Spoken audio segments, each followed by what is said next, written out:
a ilicitude ou a antijuridicidade e a culpabilidade. Então, do que se entende por requisitos do crime, professora, isso é adotado pelo Código Penal ou isso está determinado em algum artigo do Código Penal? Não, gente, tá?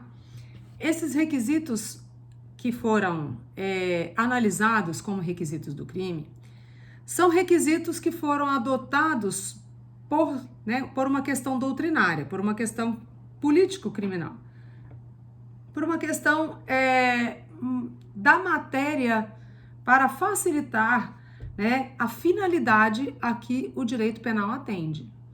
Então, quando você fala nos requisitos, significa que quando você exclui um deles, quando você elimina um requisito, eu já não posso atribuir àquele fato, àquele acontecimento, o termo crime.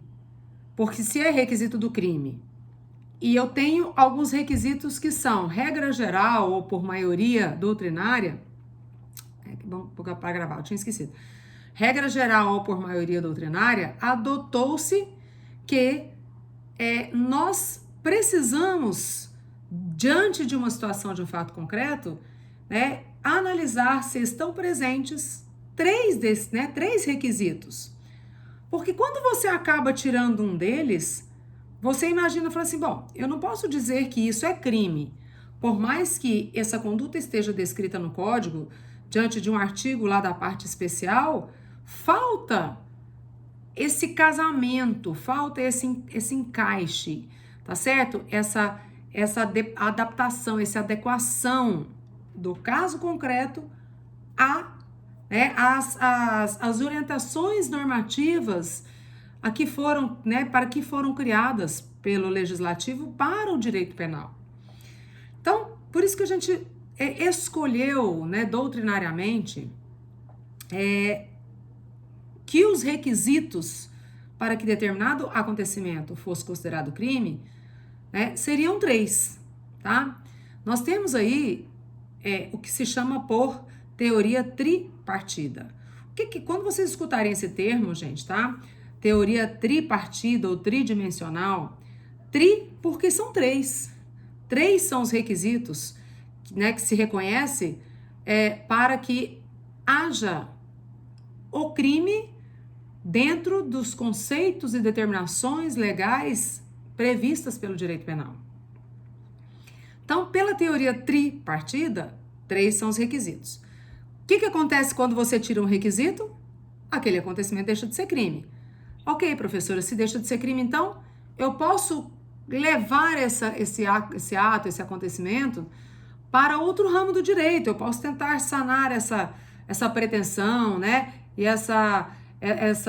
esse prejuízo, por exemplo, dentro do que se concebe no direito civil, no direito tributário, no direito administrativo. Por quê? Porque aqui no direito penal ele não está amparado, né, como requisito, como crime, porque falta-lhe um dos 3 requisitos.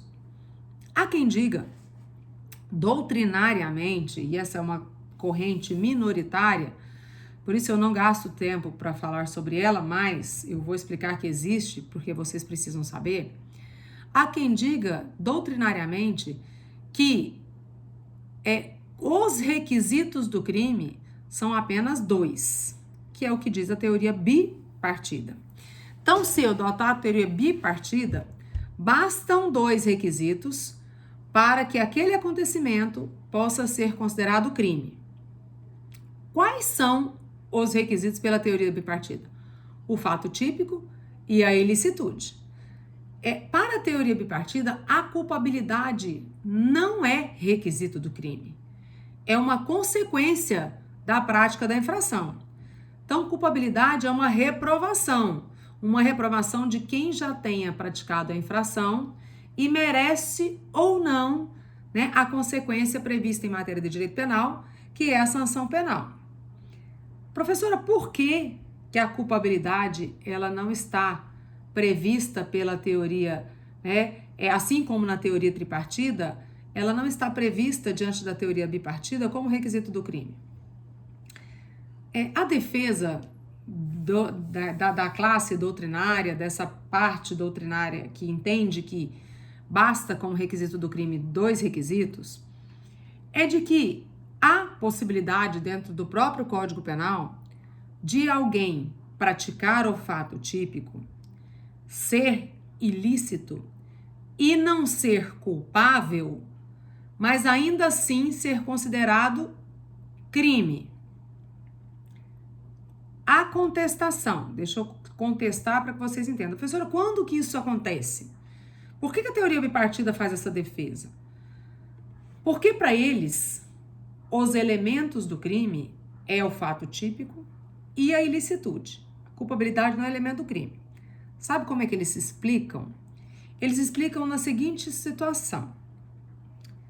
Quem pratica um fato típico, ilícito, e não é merecedor da sanção penal, porque ele tem uma doença mental, tem desenvolvimento mental incompleto ou desenvolvimento mental retardado, e ao tempo da ação ou da omissão, ele era inteiramente incapaz de responder, né, de estar consciente para escolher fazer o ato de outra forma, são considerados os inimputáveis, isentos da pena. Mas eles ficam sujeitos, né, estão condicionados a ter que cumprir medidas de segurança. Então, o fato é típico, é ilícito, mas não é culpável. Não é culpável porque o artigo 26 trouxe uma isenção de culpa, porque requisitos da culpabilidade não foram atendidos. Por quê? Porque o agente ele não tem capacidade de reconhecer, de determinar a sua ação para impedir o resultado. Professora, ele não responde por pena, responde? Não. Ele não responde por pena, porque o próprio artigo 26, lá no início, começa dizendo que ele é isento da pena, mas, combinado o artigo 26 com o artigo 96 e 97 do Código Penal, nós temos aí, para os inimputáveis do 26, o cumprimento de uma medida de segurança, tá certo? Uma medida de segurança detentiva ou uma medida de segurança restritiva.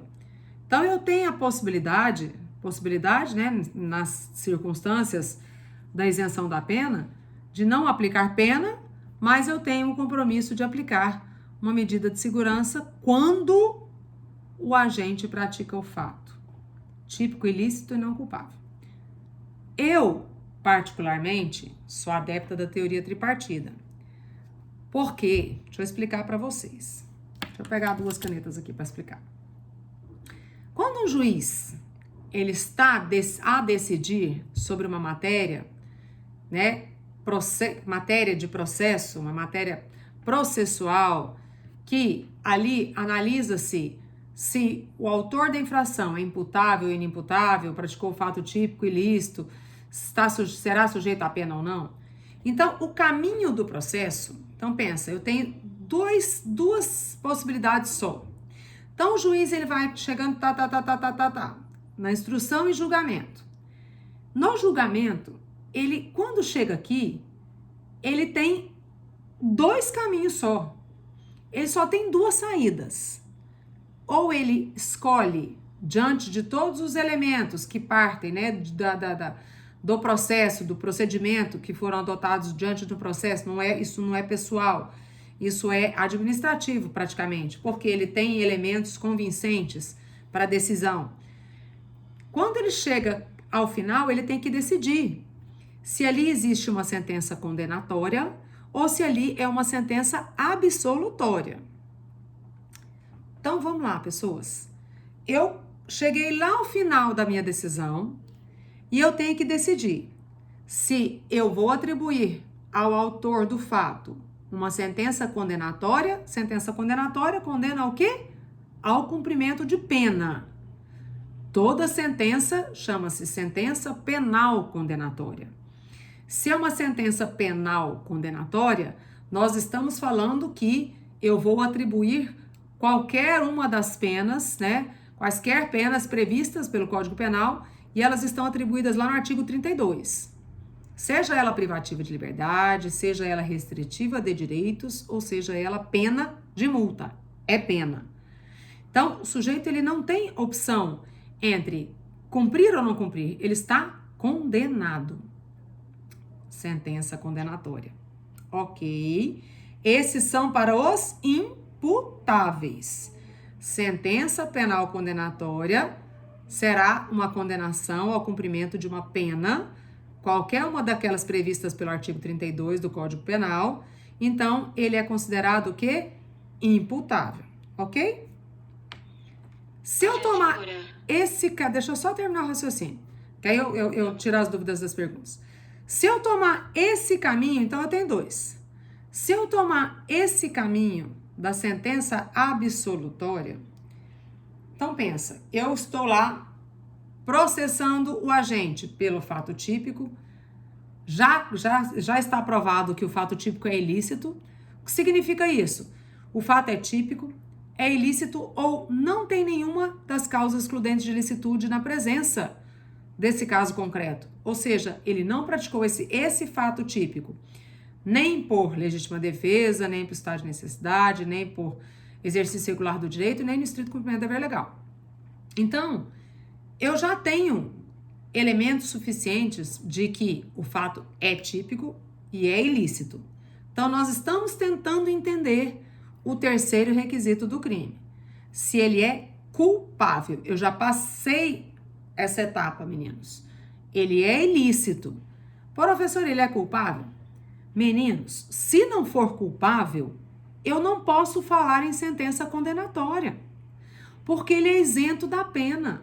Se ele é isento da pena, não tem pena a ser atribuída, como é que eu falo em sentença penal condenatória? Certo? Eu estou condenando. Então, as sentenças, né, que não atribuem a qualquer uma das penas, eu não posso dizer que a culpabilidade, ele é isento da pena. Ele não responde em sentença penal condenatória. Em se falando do artigo 26, então vamos voltar aqui. Quando eu chego lá, eu só tenho dois caminhos. Ou eu vou condená-lo ao quê? Ao cumprimento da pena. Sentença penal condenatória. Ou eu vou chegar lá e eu não tenho condições de condená-lo porque ele é isento da pena. A sentença, ela é denominada por sentença absolutória. Se não tem pena, não pode ser condenatória. Se não tem pena, ela é uma sentença que o está absolvendo do cumprimento dessa pena. Então, é uma sentença absolutória porque ela absolve o sujeito que tenha praticado um fato típico, ilícito, e nesse caso aqui, não há que falar em culpabilidade. Não há como atribuir a pena descrita no Código Penal, porque ele não tem condição de cumprir a pena, porque ele foi considerado, não é isso? Isento da pena. São várias as situações de excludentes de culpabilidade, nós vamos ver todas elas mais para frente. Então, a sentença o absolve do cumprimento da pena. Professora, e o cumprimento da medida de segurança? O cumprimento da medida de segurança é a atribuição designada para quem está enquadrado no artigo 26 do Código Penal. Medidas de segurança são medidas assecuratórias. É uma forma de sanção, porque não é uma escolha de quem tem que cumprir. Então, eu estou na sentença absolutória, porque medida de segurança não tem caráter de pena.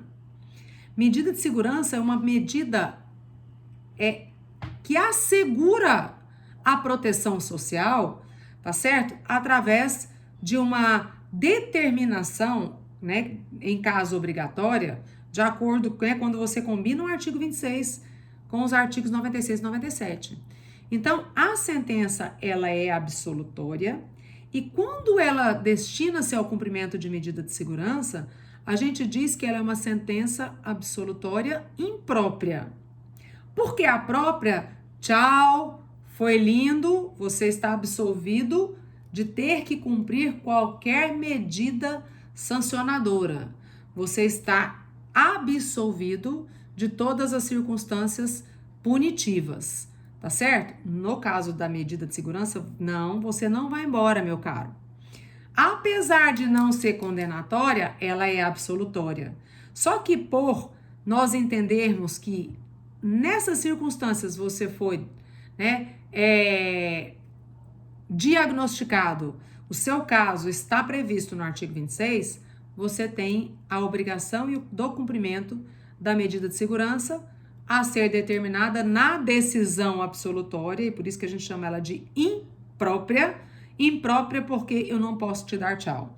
Imprópria porque, né, você tem a necessidade de cumprimento. A própria é o tchau, você sai sem nenhuma, né, sem nenhuma obrigação. Aí vai uma pergunta. Professora, a gente pode dizer que ele está condenado à medida de segurança? Não. Ele está absolvido, mas tem o compromisso de cumprir a medida de segurança prevista pela norma penal. Foi claro? Então vamos às perguntas.